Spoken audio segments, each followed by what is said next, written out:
Imaginez que vous trouvez une bague qui vous rend complètement invisible, sans conséquences, sans témoin, totalement libre de faire ce que vous voulez. Que feriez-vous avec? Avant le Seigneur des Anneaux, avant toute histoire moderne sur le pouvoir qui corrompt, il y avait une ancienne légende qui posait exactement cette question, une histoire tellement puissante que les philosophes en ont débattu depuis qu'elle a été racontée par le plus grand philosophe de l'histoire. Le film Le Seigneur des Anneaux a rendu ce genre d'histoire célèbre, mais la version originale est bien plus ancienne. Voici la version originale, qui date de siècles avant que les histoires qui lui ont succédé ne voient le jour. L'histoire originale provient de la Grèce et est liée à une légende célèbre, la légende de l'anneau de Gigée. Nous allons raconter cette légende, et à la fin de la vidéo, vous comprendrez pourquoi cette histoire est plus pertinente que jamais dans le monde d'aujourd'hui, ainsi que comment vous pouvez l'utiliser pour vous entraîner vous-même et surmonter vos propres faiblesses. Mais d'abord, découvrons cette histoire. L'histoire est racontée par Platon. Les érudits pensent qu'elle tire ses racines des légendes populaires de la Grèce de l'époque. Certains croient même qu'en raison de ses similitudes avec les légendes folkloriques sur les montagnes, les nains et les trésors, cette histoire a pu influencer les récits qui suivirent dans la littérature et la mythologie. Mais avant de continuer avec cette histoire, je dois vous avertir, ce qui va suivre pourrait changer la façon dont vous vous percevez.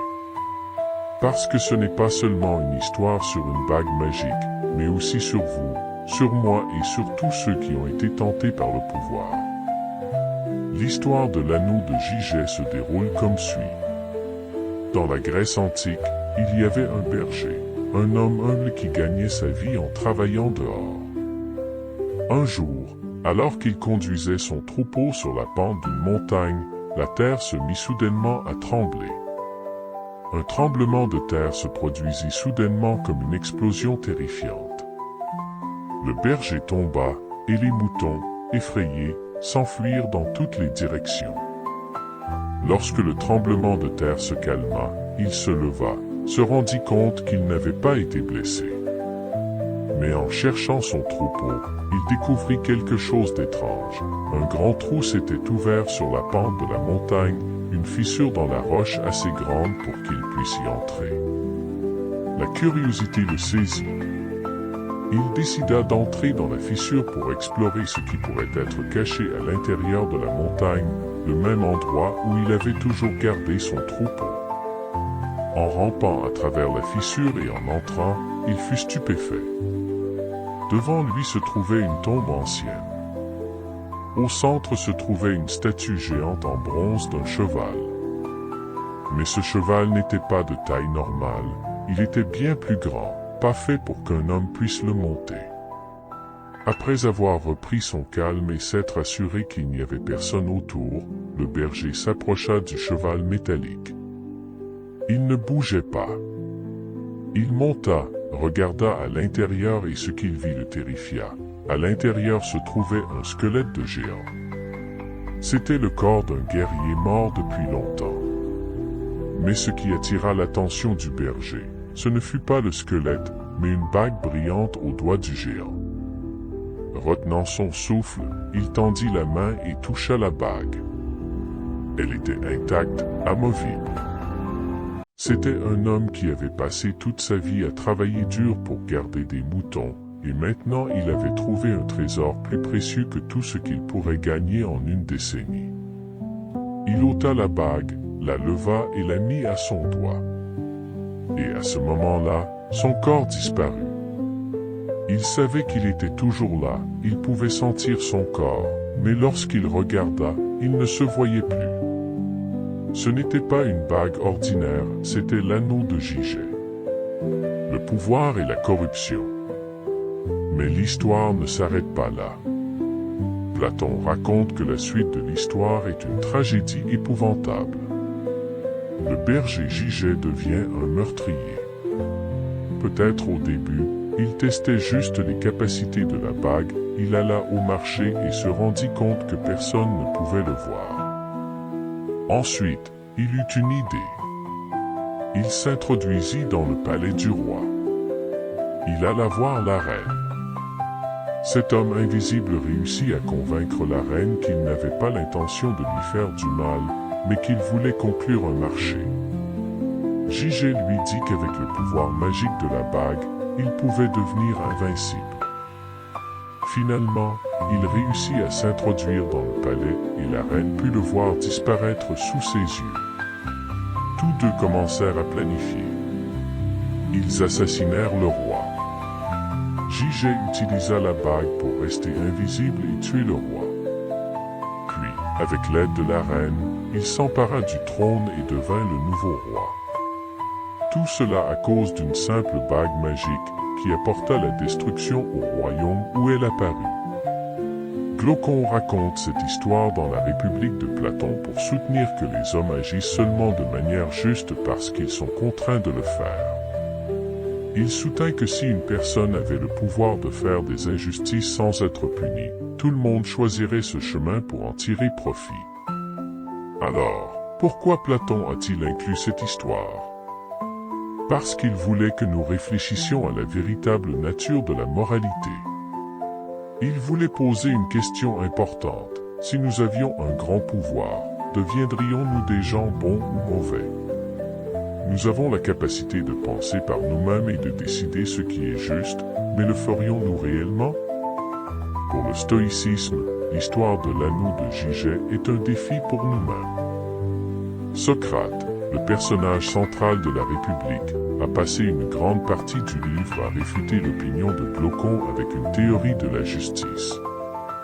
Il soutenait que la justice n'était pas seulement un accord social que nous suivons pour éviter d'être punis, mais une qualité de l'âme. Nous pouvons apprendre de lui, de la philosophie stoïque et des grands maîtres de sagesse qui nous ont précédés. Que ferait un stoïque si nous avions l'anneau de Gigé? La réponse réside dans la compréhension de ce qu'est le véritable pouvoir. Le véritable pouvoir ne vient pas du contrôle des autres, mais de la maîtrise de soi.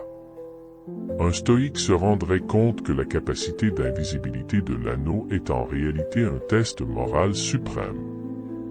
Quand les autres nous surveillent, quand il y a une pression sociale, il est plus facile d'agir de manière juste. Mais si personne ne nous voit, si aucune conséquence ne nous lie, maintiendrons-nous notre moralité? C'est là que la philosophie stoïque brille.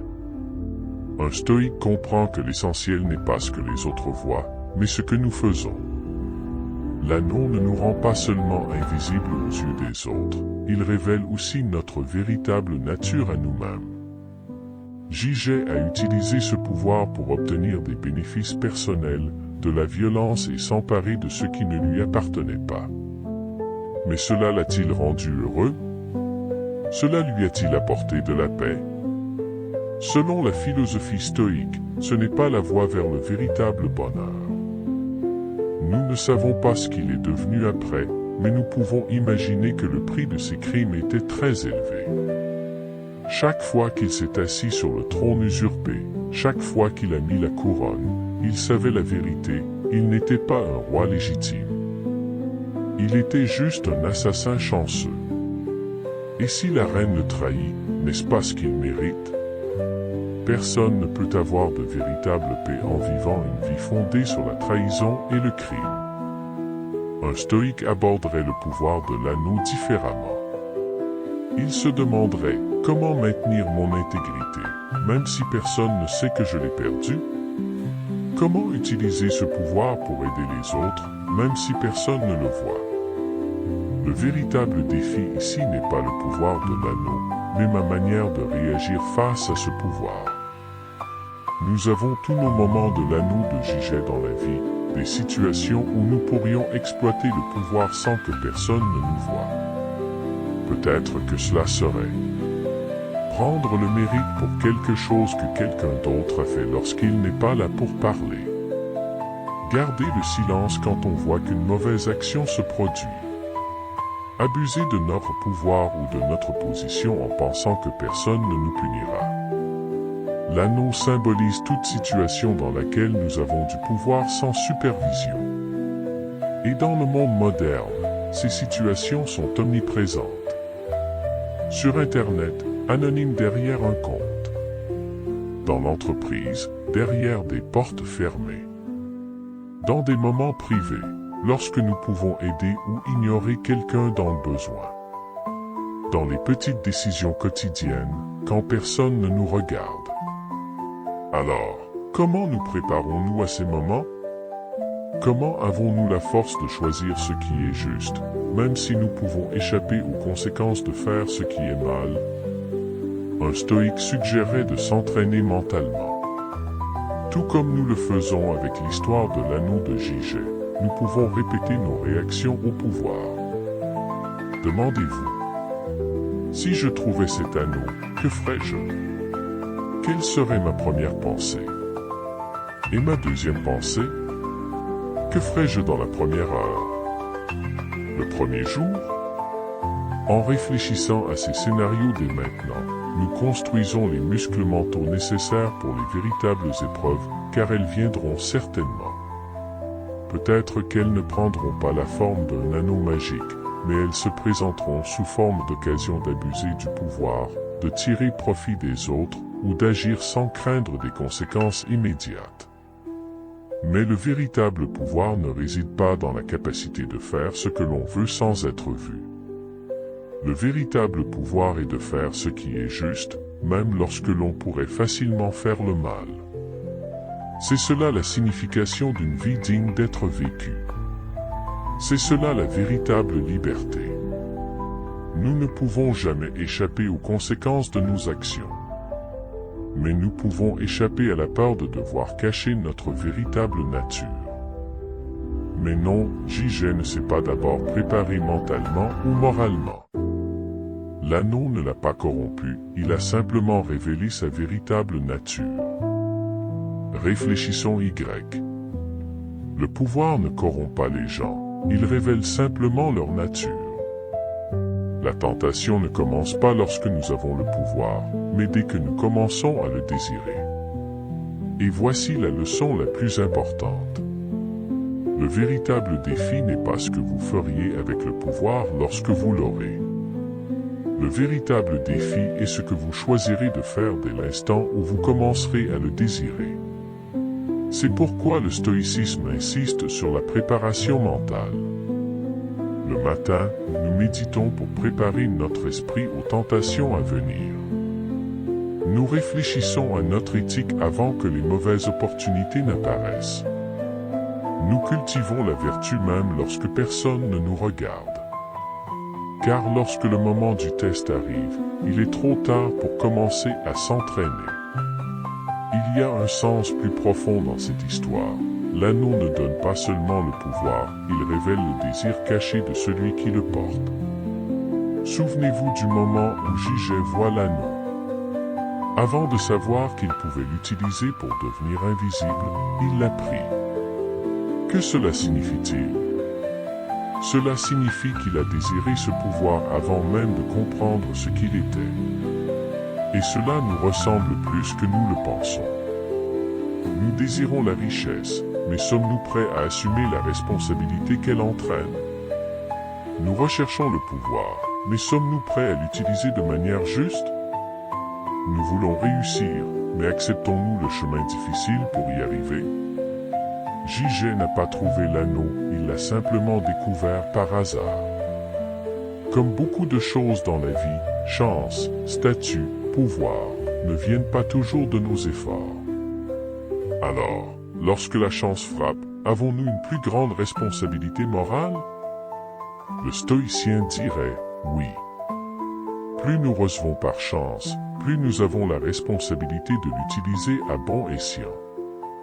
Plus nous avons de pouvoir, plus nous devons contrôler nous-mêmes.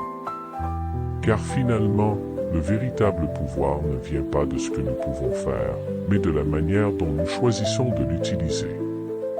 Vous ne trouverez peut-être jamais un anneau magique, mais vous serez sûrement confronté à des moments de tests moraux. Lorsque ce moment viendra, que choisirez-vous de faire? Laissez un commentaire pour que nous puissions connaître votre avis. la responsabilité du pouvoir, mais il n'est pas prêt comme beaucoup de personnes qui obtiennent soudainement du pouvoir. Jigé n'était pas préparé à porter cette responsabilité. Il y a une ironie dans l'histoire de l'anneau de Jigé. Lorsqu'il devient invisible pour les autres, il devient plus visible pour lui-même. Chaque action, chaque choix qu'il fait est observé par un spectateur dont il ne peut s'échapper, sa propre conscience. Cela reflète une vérité importante sur la morale. Le témoin le plus important de nos actions n'est ni la société ni les autres, mais nous-mêmes. Nous pouvons tout cacher, mais nous ne pouvons pas échapper à la vérité dans notre esprit, et tôt ou tard, ce que nous faisons aura du sens. Les stoïciens comprenaient cela très bien.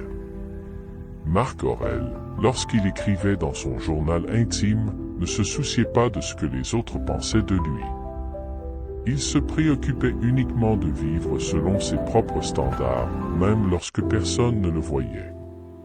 Si Jigé était un stoïcien, imaginez si l'histoire avait pris un autre tournant. Supposons que, au lieu d'être tenté par le pouvoir, Jigé ait suivi le chemin des philosophes stoïciens, ceux qui croient que le véritable pouvoir ne réside pas dans le contrôle des autres, mais dans le contrôle de soi. La première fois que Jigé met l'anneau, le pouvoir le submerge. Plutôt que de penser immédiatement à un gain personnel, il s'assoit et réfléchit. Il se souvient des enseignements, la vertu est la seule chose véritablement bonne. La justice doit être pratiquée non pas pour la récompense, mais pour elle-même. Utiliser le pouvoir pour la justice en tant que berger, Jigé comprend sa communauté. Quelles familles sont dans le besoin? Quels vieux doivent être soignés? Quels marchands trompent leurs clients? Il observait avec son invisibilité non pas pour manipuler, mais pour protéger la justice. Il découvrait des fraudes sur le marché et les rapportait secrètement aux autorités. En suivant les traces des voleurs, il aidait les soldats à les capturer. Pendant la famine, il ne volait pas, mais dénonçait les spéculateurs de nourriture. Puis vint le plus grand défi, un complot pour renverser le roi. Au lieu de tuer le roi pour prendre le trône comme dans l'histoire originale, J.S. les stoïques avertit secrètement la cour, évitant ainsi un bain de sang sans chercher des louanges. Parce que pour lui, la justice était plus importante que la gloire. Limiter les désirs, la véritable liberté. L'anneau offrait à J.S. la capacité de faire n'importe quoi sans être découvert. Mais au lieu de l'utiliser pour se divertir, il choisit de limiter ses désirs. Il se souvint des paroles de Sénèque. La plus grande richesse ne réside pas dans le fait de posséder davantage, mais dans le fait de désirer moins. Les années passèrent. Alors que le J.S. de l'histoire devient roi grâce au meurtre et à la trahison. J.S. les stoïques resta un simple berger, mais un berger qui transforma silencieusement sa communauté de nombreuses façons.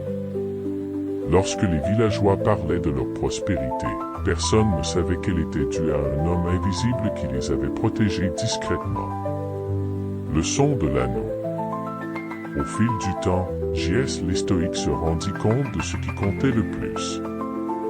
La véritable valeur de l'anneau ne réside pas dans le fait qu'il le rende invisible, mais dans le fait qu'il rende son caractère visible. Chaque bonne décision lui avait permis de cultiver la vertu. Chaque tentation qu'il avait surmontée prouvait que la justice avait une valeur intrinsèque. Et c'est là que Socrate avait raison. La justice n'est pas précieuse à cause de la récompense, mais pour sa propre nature. Alors, si vous trouvez l'anneau, que feriez-vous? Posez-vous ces questions. Que feriez-vous si vous pouviez agir sans que personne ne le sache? Laisseriez-vous le pouvoir vous corrompre, ou l'utiliseriez-vous pour affiner votre âme? Car en réalité, nous avons tous nos propres moments de l'anneau de J.S. dans la vie. Des moments où nous pourrions tricher sans que personne ne le sache. Des moments où nous pourrions ignorer ce qui est mauvais. Des moments où nous pourrions abuser du pouvoir sans être punis. Mais le véritable défi ne réside pas dans le fait de pouvoir échapper à la responsabilité, mais dans le fait de choisir de faire ce qui est juste lorsque personne ne nous regarde. Souvenez-vous, la vertu n'a pas besoin de spectateurs, pour elle-même et non pas pour les conséquences. Cette histoire imaginaire de JS nous montre que le pouvoir, même le pouvoir absolu, ne conduit pas nécessairement à la corruption. Lorsqu'il est guidé par les principes stoïciens, justice, maîtrise de soi, sagesse et courage. Même les pouvoirs les plus extraordinaires peuvent devenir des instruments de changement positif au lieu de moyens de destruction. Le véritable choix ne réside pas dans ce que nous pouvons faire, mais dans la personne que nous choisissons de devenir. L'anneau invisible à l'ère moderne. Aujourd'hui, notre société a sa propre version de l'anneau de JS. Grâce à la technologie et au système complexe, nous avons de l'anonymat à grande échelle. Internet, les grandes entreprises, les systèmes financiers complexes. Tous créent des opportunités d'agir sans assumer de responsabilité directe. Mais la leçon de l'anneau de JS ne concerne pas seulement le pouvoir sans responsabilité. Le véritable danger réside dans le fait de croire que la responsabilité vient uniquement de l'extérieur. Posez-vous les questions suivantes. Que feriez-vous si vous découvriez une faille dans le système qui pourrait être exploitée? Que feriez-vous si vous pouviez prendre un raccourci, bien que cela puisse être dangereux mais que personne ne le découvrirait? Chacune de ces situations est un moment de l'anneau de JS. Il ne s'agit pas d'un test de la peur des conséquences, mais d'un test de ce qui est vraiment important. Comment se préparer à ces moments? Voici quelques exercices pratiques pour maintenir votre éthique, même lorsque personne ne vous observe. 1. Auto-évaluation quotidienne. Chaque matin, demandez-vous, quelle situation vais-je affronter aujourd'hui où je devrais choisir entre ce qui est juste et ce qui est facile?